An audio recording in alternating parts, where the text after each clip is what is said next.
Let's talk about adjusting the zero on the REVIC PMR.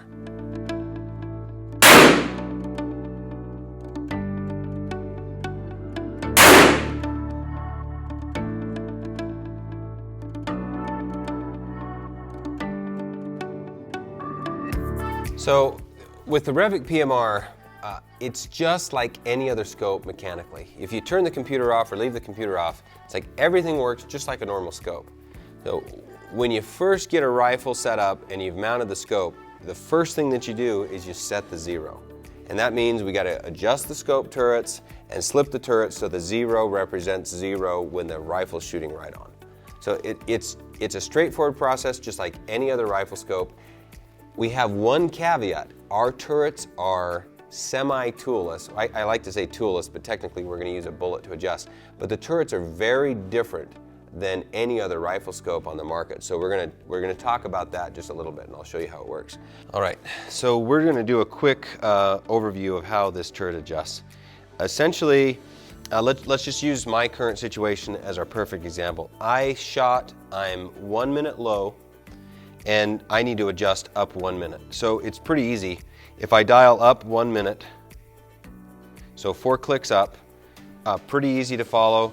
My reticle just moved. If I shoot again, I would have a group that's exactly where we want it. So I know that this is the right adjustment. So I need my zero slipped to that point. So what I'm going to do is I'm going to lock the turret. So now it doesn't turn. And then on the top here, I've got a little detent ball, and I've got engage and disengage. So I'm going to disengage with the bullet tip. So turn, slides over. See the little unlock right here on the side? So now I'm unlocked. Now, if we turn this turret, you'll feel that there's no clicks whatsoever. So we've completely disengaged from the adjustment mechanism. But you'll notice that if you turn all the way to the bottom, there's still a stop. And so that's your zero stop. So we've got our zero stop and our zero that line up here.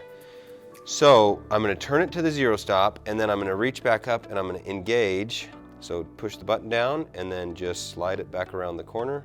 So what that does is it connects the turret back to the adjustment mechanism. So I'm at zero, I'm engaged, so if I lift my turret back up, now when I dial to the bottom, I hit my stop right there.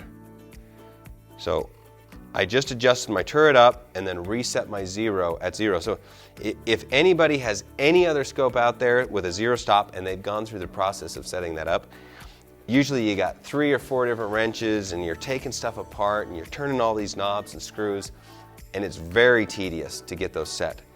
This is a very expensive system, but it makes it a lot simpler for the customer. It kind of represents the PMR rifle scope in general. It's very complex, but the user experience is very simplified, very elegant. So let's just back that up and let's do it in reverse. What if I need to adjust the scope down, because it's a slightly different process? If I'm going to adjust the scope down, so let's say I'm a minute high, I'm at zero, I would lock the turret. So I didn't adjust. I would lock the turret, then I would disengage, then I would dial to the minute mark, and then I would engage the turret again. And now when I lift it up and I dial it to the zero, I'm actually clicking, so I'm dialing it back down a minute.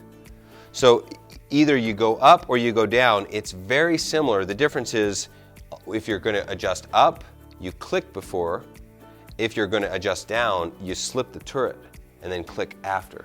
So it's very similar. And again, it's so simple, sometimes you can confuse yourself thinking about how easy it is.